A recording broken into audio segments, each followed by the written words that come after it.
Sa ngalan ng Ama, ng Anak at ng Espiritu Santo. Amen. Sumainyo ang Panginoon. At sumayo rin. Mga kapatid, sa araw na ito ating pinagdiriwang ang banal na kapistahan ni San Bernardo. Kung ang isang sakit na kinakatakutan natin sa ating katawan ay ang kanser, dapat katakutan din natin ang kanser ng ating mga kaluluwa. Ang inggit. Kapag ikaw ay naiinggit sa iba, siguradong ikaw ay magagalit. Yan ang naninira sa ating kaluluwa. Ang nagiging hadlang, bakit hindi natin makita ang pagpapala ng Diyos? Ang nagiging pader, bakit hindi tayo makapagmahal sa iba?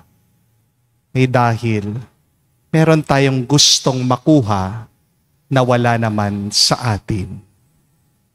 Mga kapatid, bago tayo mag-umpisa sa ating banal na misa, para makita tayong karapat-dapat muli makatanggap sa mga banal na misteryo, aminin natin ang mga pagkakataon tayo'y nainggit sa iba at nakalimutan nating magpasalamat sa mga biyayang ating tinanggap. Inaamin ko Sa makapangyarihang Diyos at sa inyo mga kapatid, na lubha akong nagkasala sa isip, sa salita, sa gawa at sa aking pagkukulang. Kaya isinasamo ko sa mahal na Birheng Maria, sa lahat ng mga anghel at mga banal, at sa inyo mga kapatid, na ako'y ipanangalangin sa Panginoong ating Diyos. kawan tayo na makapangyarihang Diyos, patawarin tayo sa ating mga kasalanan, at patnubayan tayo sa buhay na walang hanggan. Amen. Panginoon, kaawaan mo kami. Panginoon, kaawaan mo kami. Kristo, kaawaan mo kami. Kristo, kaawaan mo kami. Panginoon, kaawaan mo kami. Panginoon, kaawaan mo kami. Manalangin tayo. Ama naming makapangyarihan, ginawa mong mag-alab sa pagmamalasakit sa iyong tahanan, sa pagbibigay liwanag sa iyong sambayanan. At sa pagkadarang ng liwanag na ito, ang abad na si San Bernardo. Bilang tugod sa kanyang pagdalangin, pag-alabin mo rin ang diwa namin. Sa lubos sa pagtahak sa landas na dapat taluntunin ng mga anak ng liwanag. Sa pamagitan ni Jesucristo, kasama ng Espiritu Santo, magpa sa walang hanggan. Amen. Pagbasa mula sa aklat ng mga hukom. Noong panahong iyon, ang mga taga-Sikem at Bet-Milo ay sama-samang nagpunta sa may sagradong puno ng ensina sa Sikem at itinalagang hari si Abimelech. Nang mabalitaan ito ni Watam, tumayo siya sa itaas ng bundok ng Herizim at humiyaw. Mga taga-Sikem, makinig kayo sa akin at makikinig sa inyo ang Diyos. Noong unang panahon, nag-usap-usap ang mga punong kahoy upang pumili ng hari. Sinabi nila sa olibo, "Ikaw ang maghari sa amin." Sumagot ang olibo, "Kakailanganin kong itapon ang aking langis na gamit sa pagpaparangal sa mga Diyos at sa mga tao kung ako ang mamamahala sa inyo." Sinabi nila sa igos, "Ikaw na ang maghari sa amin." Ngunit sumagot ang igos, "Kakailanganin kong iwan ang masasarap kong bunga kung pamamahalaan ko kayo." Kaya sinabi nila sa ubas, "Ikaw na ang maghari sa amin."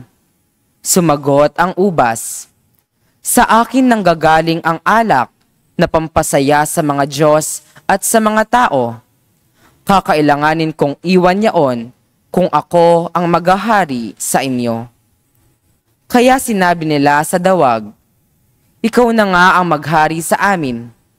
Ang sagot ng dawag, "Kung talagang ibig ninyo akong maging hari, sumilong kayo sa akin. Kung ayaw ninyong sumilong, magpapalabas ako ng apoy upang sunugin ang mga sedro ng Libano. Ang salita ng Diyos. Salamat sa Diyos. Poon ang bigay mong lakas sa hari nagpapagalak. Poon ang bigay mong lakas sa hari nagpapagalak.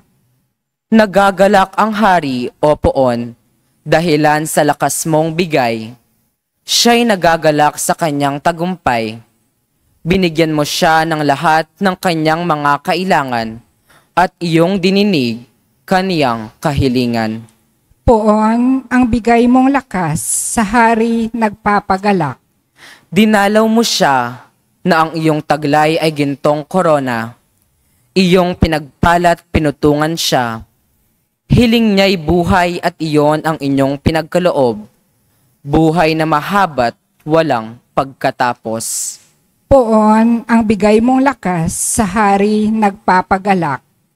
At naging dakila, pinadakila mo ng iyong tulungan. Naging bantog siya at makapangyarihan. Iyong pinagpala ng pagpapala mong walang katapusan. Nagagalak siya sa iyong patnubay. Poon ang bigay mong lakas sa hari nagpapagalak.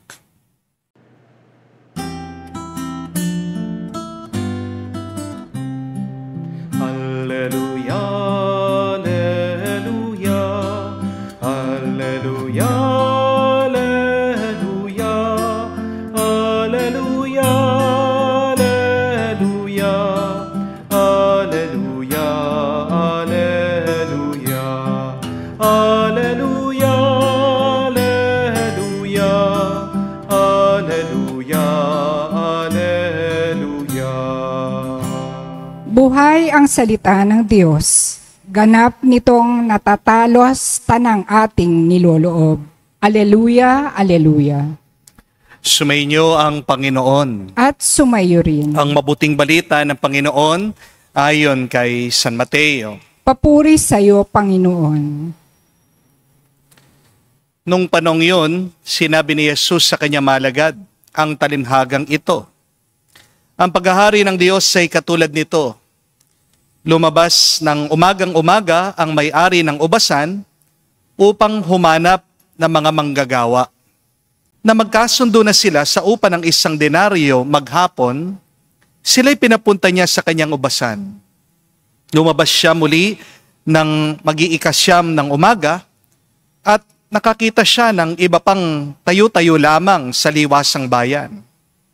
Sinabi niya sa kanila, pumaroon kayo at magtrabaho sa aking ubasan.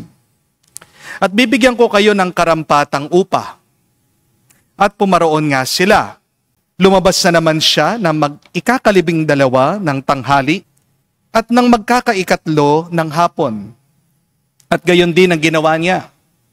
Na magkakaikalima na ng hapon, siya'y lumabas muli at nakakita pa ng iba na wala ring ginagawa. Sinabi niya sa kanila, bakit kayo tayo-tayo lang dito ng buong maghapon? Wala pong magbigay sa amin ng trabaho Sagot nila. At sinabi niya, kung gayon, pumaroon kayo at gumawa sa aking ubasan. Pagtakip silim, sinabi ng may-ari ng ubasan sa kanyang katiwala, tawagin mo na ang mga manggagawa at sila'y upahan. Magmula sa huli hanggang sa buong nagtrabaho. Ang mga nagsimula ng ikalima ng hapon ay tumanggap ng tig-1 denaryo. At nang lumapit ang mga una, inakala nila na tatanggap sila ng higit doon. Ngunit ang bawat isa ay tumanggap din ng 1 denaryo. Pagkatanggap nito, nagreklamo sila sa may-ari ng ubasan. Sabi nila, 1 oras lang po gumawa ang mga huling dumating. Samantala maghapon kaming nagpagal at nagtiis sa nakakapasong init ng araw. Bakit naman po ninyo pinagpara-pareho ang upa sa amin? At sinabi niya sa kanila, kaibigan, hindi kita dinadaya. Hindi ba't nagkasundo tayo sa isang denaryo? Kunin mo ang ganang iyo at umalis ka na. Maano kung ibig kong upahan ang nahuli ng tulad ng upa ko sa iyo? Wala ba akong karapatan gawin ang aking maibigan sa ari-arian ko? O naiinggit ka lang sa aking kabutihang loob? Kaya't ang nahuhuli ay mauuna at ang nauuna ay mahuhuli. Mga kapatid, ang mabuting balita ng ating Panginoon. Pinupuri ka namin, Panginoong Heso Kristo. Magandang araw po muli sa inyong lahat. Isa po sa mga pinakapangit na emosyon nating mga tao ay ang inggit. Amen? One of the worst emotion that we have is envy. Ang sabi nga po, turo ni San Gregorio, envy, which is the mother of hatred, is the most destructive vice against love. Kaya nga, isa sa mga pinaka-worst na tao din, grabing tao, malalang tao, ay yung mga mainggitin. Hindi po ba? May kakilala po ako, kwento niya, ang kapatid daw po ng asawa niya, galit na galit sa ina nila. Dahil nung bata daw sila, buti pa yung mga kapatid niya, binibili ng bagong damit, habang siya naman po palaging pinaglumaan ang kanyang sinusuot. Nagtanim daw po siya ng hinanakit sa kanyang ina. Kaya nga po, nung nagkasakit ang kanilang nanay, hindi man daw po siya dumalaw. Hindi man siya tumulong, bumili ng gamot para gumaling ang kanilang ina. Ang nakalimutan po nitong kapatid nila ay kahit na luma ang kanyang mga damit sa kanilang mga magkakapatid, siya lang po ang nakatapos. Bakit nakapag-graduate siya? Kasi tinaguyod siya. Nagsakripisyong kanilang ina para sa kanya kahit na ito po ay nagtitinda lang ng gulay. Kahit na luma ang damit niya, nakatanggap naman siya ng grasya. Ang edukasyon. Kaya nga po, sabi sa Biblia, paalaala ni Santiago sa atin where there is envy and selfish ambition, there will be discord and evil practices. Pangit ang ugali ng mga taong inggit. Mag-ingat ka. Kapag inggit ka, hindi lang pangit ang ugali mo, pangit din ang pagmumukha mo. Amen? Ang tanong, paano mo malalaman na ang isang tao ay mainggitin? What are the signs that somebody or you are envious? Dalawa po ang palatandaan. Una, kapag hindi ka masaya, kapag umaangat ang kapwa mo. Pansinin niyo po ang reaksyon ng mga ibang tao kapag sinasabihan mo sila ng good news na nangyayari sa iyo. Kapag nagsisin lang sila do sa mga masasaya mong post sa Facebook, hindi man sila nagre-react, nagla-like, nag-heart, baka naiinggit na yan. Kapag ginagawa na lang niyang issue ang lahat, pag meron nakikita sa mga picture mo sa social media, kumain ka sa restaurant, nagbakasyon ka sa ibang lugar, palagi meron sinasabing negative tungkol sa'yo. Naiinggit na sa'yo yan. Kung chinichismis ka ng ibang tao, kahit wala ka namang ginagawang masama sa kanya, inggit na yan. Subukan niyo man po magkwento sa ibang tao, mag-open up kayo sa kanila ng mabuti at masayang balita. Tingnan nyo, check nyo, ano kayang kanyang magiging reaction. Makikita mo mabilis na mabilis. Magkukunot na ang kanyang kilay, magsisimangot na siya, may inis sa kanyang boses. Hindi po ba mga palatandaan na yan ng inggit? Pero pangalawang sign na inggit ng isang tao, kapag masaya sila na nabibigo ka. Bantayan niyo pong sarili niyo, Kapag nasasabi mo, bagay niya, buti nga sa kanya. Kapatid, inggit ka na. Because remember, a good person will never ever wish anything bad to happen to other people. Dahil nga ang Diyos, hindi po ba, hindi naman niya kinakatuwa ang pagdurusa ng sino man. So remember these two signs to show that you're envious. One is when you are sad when somebody is succeeding, and second, when you are happy when somebody is failing. Pero ito po ang problema natin. Pagdating sa inggit, walang umaamin sa atin na inggit tayo. Isa sa mga kasalanan na talagang pinakakatago-tago natin ay ang inggit. Nobody admits that they are envious. Amen? Mapagbalat kayo ang taong mainggitin, pero walang lihim na hindi nabubunyag. Hindi po ba? Yan po ang ating narinig sa Ebanghelyo. Pinapalitaw daw ng mga manggagawa, nagtatrabaho na maghapon, na hindi makatarungan ang may-ari ng ubasan. Bakit daw sila maghapon na nagpagod, nasunog ang kanilang balat, 1 denaryo lang ang kanilang tinanggap? Habang yung mga nagtrabaho ng 1 oras, kamukha lang nila ng upa. Oo, maaari sa unang tingin at pagkadinig natin, parang walang hustisya. Hindi yata pantay ang trato ng may-ari sa kanila. O nga naman, dapat pag nagtrabaho ka ng matagal, mas marami kang tatanggapin. Ang nagtrabaho ng kakaunti, dapat kakaunti rin ang kanyang makukuha. Pero balikan niyo po, mga kapatid, yung kasunduan ng may-ari sa mga nagtatrabaho. Pumayag sila na maghapong magtrabaho para sa 1 denaryo. Wala naman talagang niloko ang may-ari. Hindi po scam o budol yung kanilang kasunduan. Kahit na pinapakita ng mga taong ito na pinaglalaban nilang hustisya, nabisto sila ng may-ari. Ano talagang tunay na problema nila. Kinukumpara kasi nila yung kanilang tinanggap dito sa tinanggap ng iba. At hindi po ba may katotohanan ng kasabihan that comparison is the thief of joy? Bakit ba nawawala ang iyong tuwa at saya? Kasi inihahambing mo na ang iyong buhay sa buhay ng iba. Na sa totoo lang naman, di dapat nating gawin. Dahil tayong lahat ay iba-iba. Amen? Ang sabi nga po ni San Juan Crisostomo, ang turo niya, as rust consumes iron, so envy consumes the soul of the envious. Kahit na paunti-unti, sisirain at gagawing mahina ng inggit ang kaluluwa mo. Pero wala ka naman dapat ikainggit kung pagninilayan mo, kung pag-iisipan mo. Dahil tayong lahat, mga kapatid, ay may biyaya ng nakamit. May karapatan ka lang magreklamo kung wala kang natanggap. Di po ba? Kaya nawawala ng halaga ang biyaya dyan sa iyong buhay. Kasi minsan, napakakwenta mo. Amen? But remember, you cannot compute grace.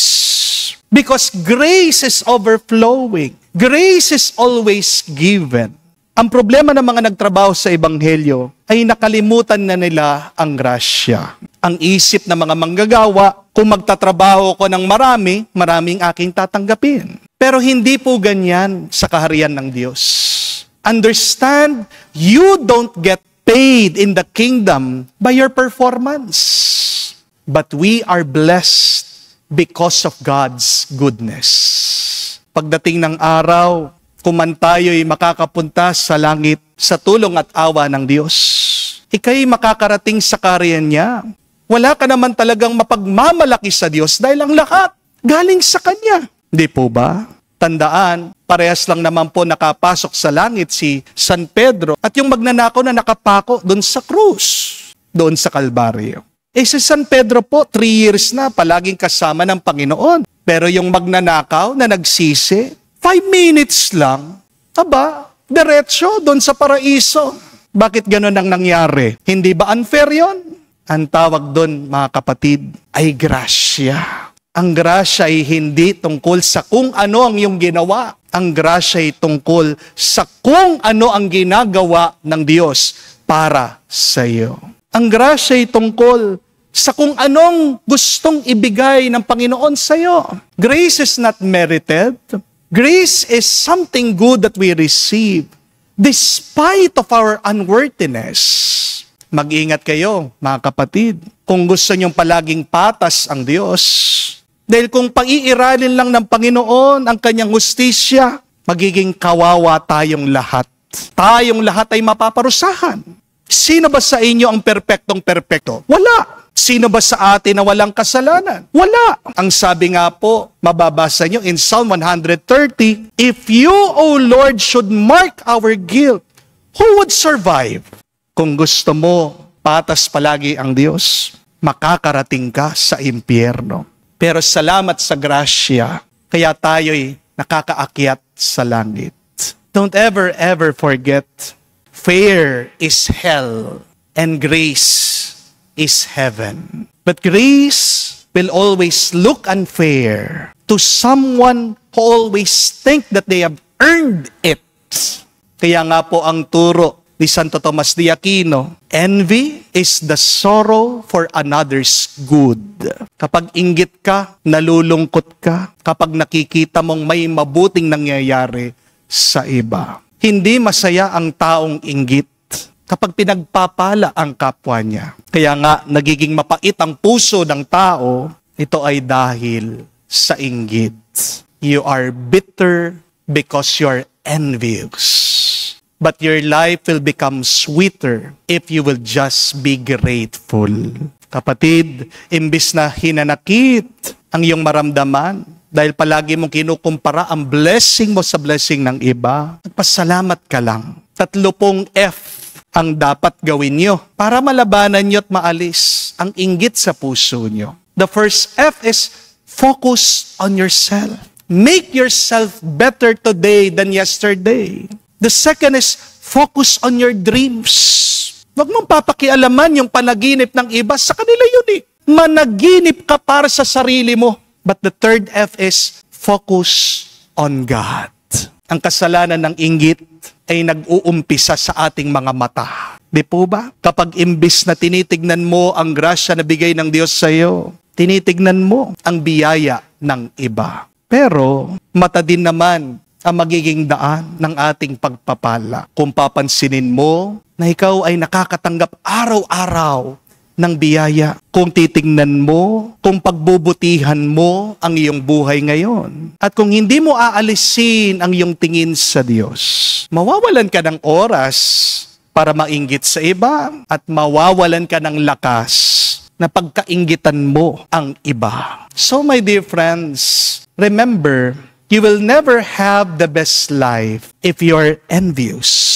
Do you want to have the happiest, the most beautiful experience of life? Then always be grateful to God and always love. Ang gamot sa inggit ay pasasalamat at pagmamahal. Ang pagmamahal ay ang pagiging masaya sa katotohanan at sa kabutihan ng buhay. Kapag ikaw ay nagmamahal, masaya ka kapag may mabuting nangyayari sa iba. Hindi mo kailangan ang grasya ng ibang tao para maging masaya ka. Kasi may sarili ka ng grasyang tinanggap galing sa Diyos. Focus ka muna dyan. Pasalamatan mo ito. Mahalin mo ang buhay mo. Magiging masaya ka at payapa ngayon at magpakailanman. Amen. Tumayo po tayo. Ang pamamaraan ng Diyos ay hindi tulad ng sa atin. Dahil ang kanyang katarungan ay kagandahang loob, ay higit pa rin ang ating turing at sukat. Lumapit tayo sa kanya habang nananalig, napakikinggan niya tayo at hindi bibiguin. Ating sabihin, Panginoon, dinggin mo kami. Panginoon, dinggin mo kami. Ang simbahan sa pamamagitan ng kanyang mga misyonero at tagapagpahayag, naway maipalaganap ang ebanghelyo ng Panginoon nang may katapangan at pagtitiyaga. Manalangin tayo sa Panginoon. Panginoon, dinggin mo kami. Tayo naway makapaglingkod sa Panginoon at sa isa't isa nang walang hinihintay na merito at gantimpala, at sa halip, gawin lamang natin ito nang may kabutihan mula sa ating mga puso. Manalangin tayo sa Panginoon. Panginoon, dinggin mo kami. Ang mga walang trabaho, naway dagling makatagpo ng kanilang hanap buhay. Manalangin tayo sa Panginoon. Panginoon, dinggin mo kami. Sa katahimikan po ng ating puso, banggitin natin, sabihin natin sa Diyos ang ating mga personal na pangangailangan. Panginoon naming Diyos, mapagkumbaba kaming naglilingkod sa iyo, sa abot ng aming makakaya ng walang hinihiling kapalit.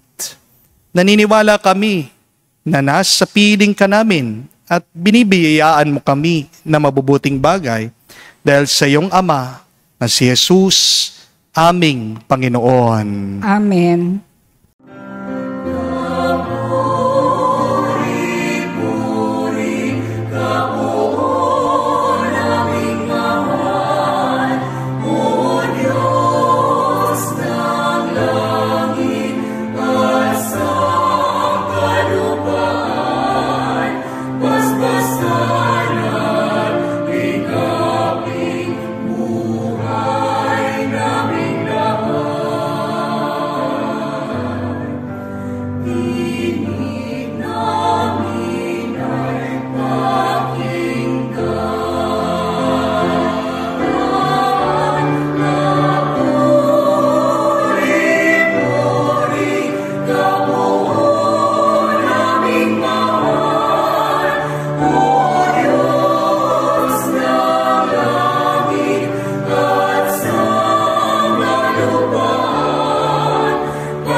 Manalangin kayo mga kapatid para ang ating mga paghahain ay kalugdan ng Diyos amang makapangyarihan.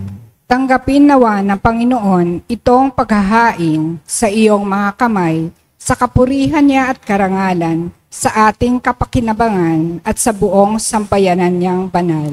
Ama naming lumikha, inihahain namin ang pananda ng pagkakaisa at kapayapaan. Ngayong ginugunita namin ang abad na si San Bernardo, na sa salita at gawa ay nagsikap pagkasunduin ang simbahan. Sa pamagitan ni Jesucristo kasama ng Espiritu Santo, magpasawalang hanggan. Amen. Sumainyo ang Panginoon. At sumayo rin. Itaas sa Diyos sa inyong mga puso at diwa.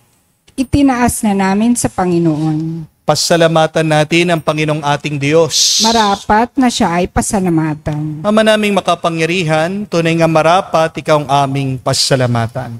Ang pagpaparangal sa iyong kabutihay, lagi mong pinapaalingaw-ngaw sa iyong sambayanan. Sa pagkakaroon ng mga kaanib na maasahan at tapat tulad mo sa pananagutan. Upang magbunga ang punyagi ng iyong anak, na sa iyong pag-ibig kami makatulad. Ang mga banal na taong tumutulong sa lahat sa pagbibigay halimbawa at panalangin wagas. Kaya kaisa na mga anghel nagsisiawit ng papuri sa iyo. Nang walang humpay sa kalangitan, kami nagbubunyi sa iyong kadakilaan.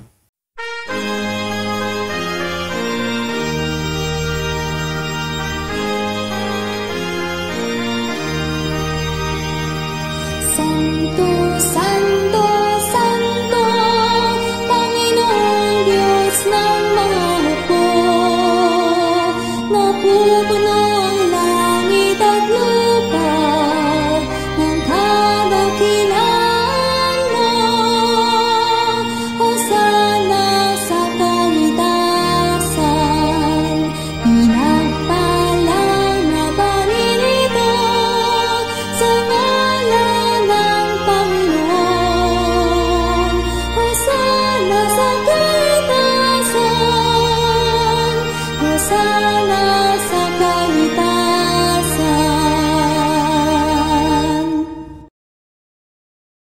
Ama naming banal, ikaw ang bukal ng tanang kabanalan, kaya't sa pamagitan ng iyong Espiritu, Gawin mong banal ang mga kaloob na ito upang para sa amin maging katawan at dugo ng aming Panginoong Heso Kristo.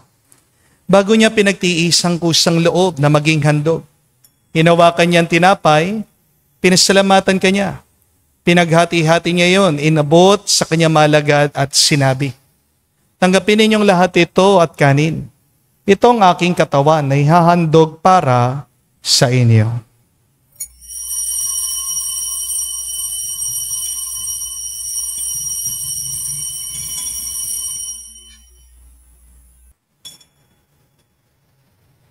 Gayon din naman na matapos ang hapunan, hinawakan niyang kalis, muli kanyang pinasalamatan, inabot niyang kalis sa kanya malagad at sinabi, "Tanggapin ninyong lahat ito at inumin.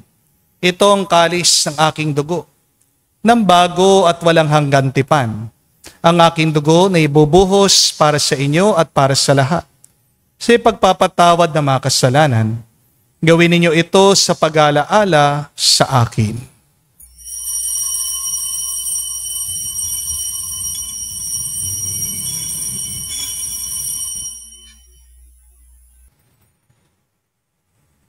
Ang misteryo ng pananampalataya.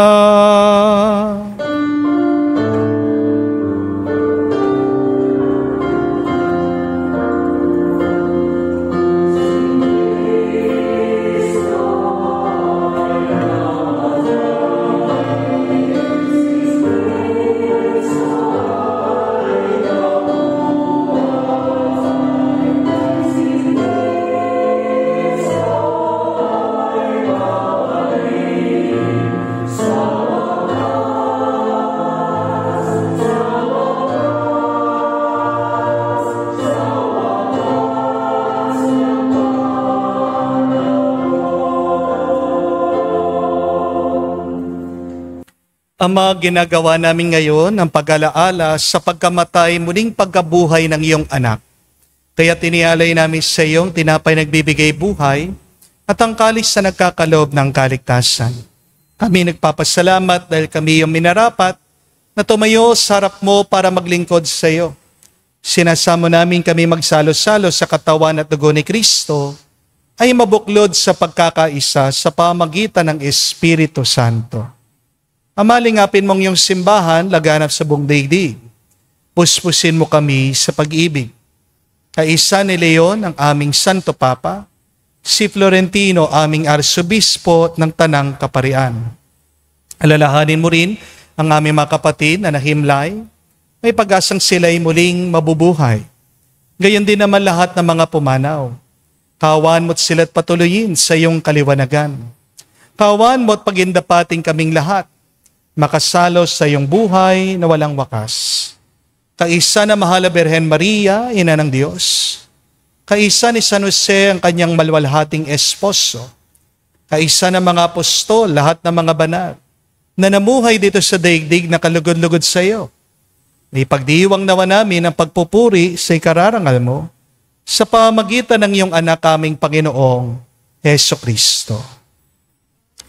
Sa pamamagitan ni Kristo, kasama niya at sa Kanya, ang lahat ng parangal at papuri ay sa iyo, Diyos Ama, makapangyarihan, kasama ng Espiritu Santo, magpasawalang hanggan. Amen, Amen. Amen. Sa nakakagaling na utos sa turo ni Jesus sa Panginoon natin Diyos, ipahayag natin ang lakas loob.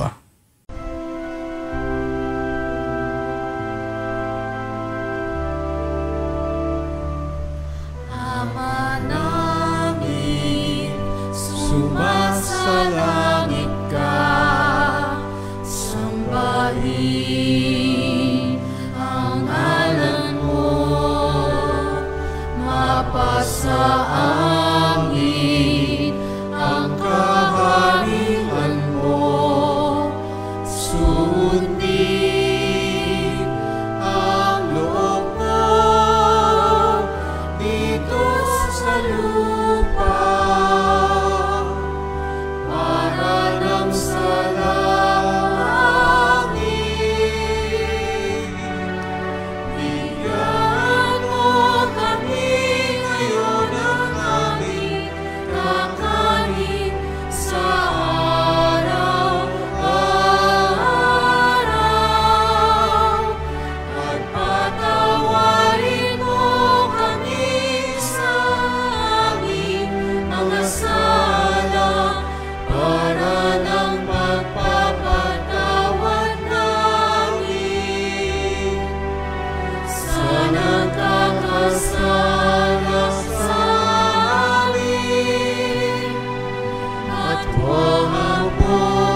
Hinihiling namin kami, Diyos, sa lahat na masama, pagkalooban ng kapayapaan araw-araw, ligtas sa kasalanan, ilayo sa lahat ng kapahamakan, samantalang aming pinanabikan ang dakilang araw ng pagpapahayag ng tagapagligtas naming si Heso Kristo.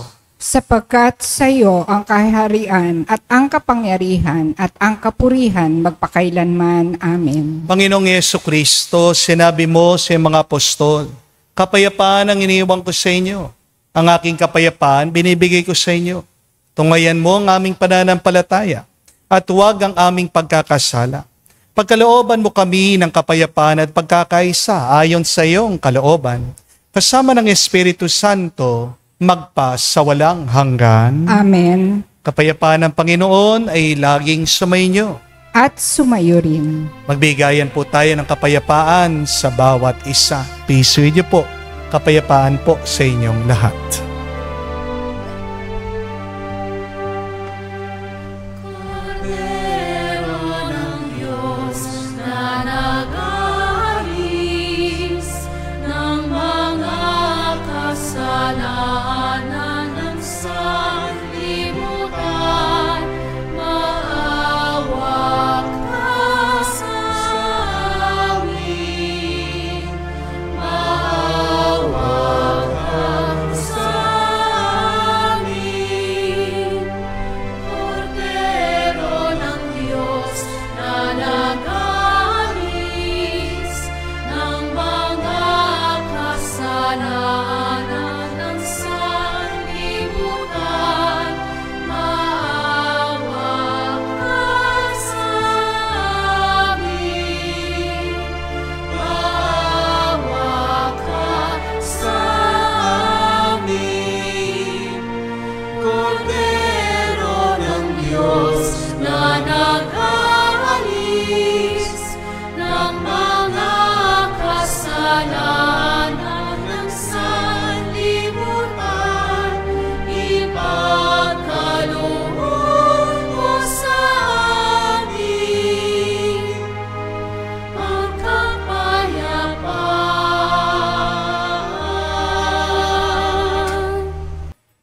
Mga kapatid, naririto ang ating Panginoong Jesucristo, ang Kordero ng Diyos. Siya nag-aalis sa mga kasalanan ng sanlibutan. Mapalad tayong lumalapit sa piging ng Kordero. Panginoon, hindi ako karapat-dapat na magpatuloy sa iyo, ngunit sa isang salita mo lamang ay gagaling na ako.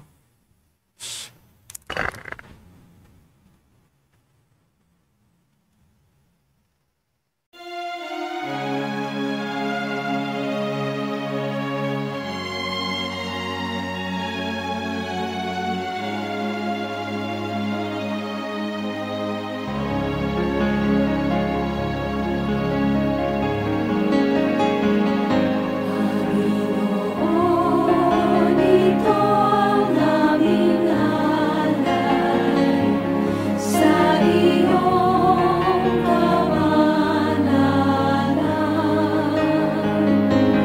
Tanggapin ang aming isip, buhay at kalayaan. Sa iyo ang aming katauhan, pinagbuklod ng iyong katawan. Handog namin ang aming kalooban na sa iyo nagmumula.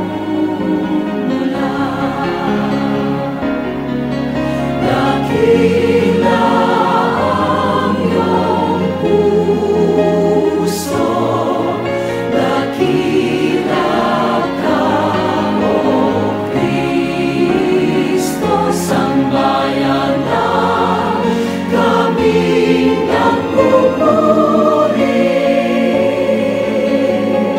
sa iyong dugo at katawan. Manalangin tayo. Ama naming mapagmahal, ngayon na pagsaluhan namin ang bigay mong pagkaing banal sa pagdiriwang sa paggunita kay San Bernardo, maganap nawa sa amin ang dulot nitong kapakinabangan upang kami pinalakas ng kanyang mga halimbawa at tinuruan ng kanyang mga tagubilin ay maging masidhiing mag-ibig sa iyong mga salitang nagkatawang tao at nabubuhay kasama ng Espiritu Santo magpa sa walang hanggan. Amen. Pagdasal niyo po ako, please pray for me today because I am celebrating my anniversary as a deacon. 13 years ago today, I was ordained in the Sacred Order of Deacons. No? 13 years na po ang pagseserbisyo sa altar, sa lamesa ng ating Panginoon. Your prayer means a lot. Ito po ang nakakapagpalakas din sa akin, ang pagpatuloy ko ang aking paglilingkod sa inyo at sa Diyos. Mga kapatid, muling paalaala, huwag mong sasabihin na buti nga may masamang nangyari sa kanya. Isang palatandaan na ikaw ay naiinggit. Kapag ikaw ay naiinggit, malayo ka sa karya ng Diyos. Pinakamasamang emosyon ng ating buhay ay inggit. At mga inggit ay hindi pinagpapala. Imbis na sabihin mo, buti nga siya'y nagkaroon ng problema. Tingnan mo yung mabuti sa iyong buhay. Bago ka mainggit sa iba, sabihin mo, buti nga ako buhay pa ako. Buti pa nga ako malusog ako. Buti pa nga ako nakakakita ako kahit walang pera. Buti pa nga ako ang babait ng aking mga anak kahit na marami akong problema. So, kung sasabihin na, buti nga sa'yo, ganyan ang nangyari sa'yo. Mabuti ang aking buhay, salamat po Panginoon, mawawala ang iyong inggit. And also remember these 3 F's so that you won't have any time being envious to other people. Focus on yourself. Try to become better every day. Focus on your dreams.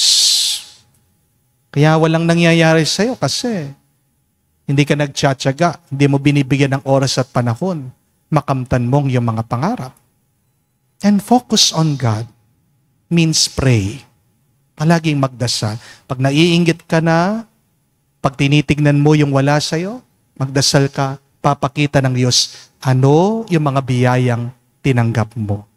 Pagdasal po natin, mga kapatid, mabawasan ang mga taong naiinggit para naman mas gumanda at sumaya ang buhay natin dito sa mundo. Dahil habang may naiinggit, may galit, at habang may galit, may maninira sa'yo. Sumainyo ang Panginoon. At sumayo rin. At kay basbasan ng Diyos, makapangyarihan sa lahat, sa ngalan ng Ama, ng Anak, ng Espiritu Santo. Amen. Ang ating misa ay natapos na, humayo kayo sa kapayapaan ni Kristo. Salamat sa Diyos.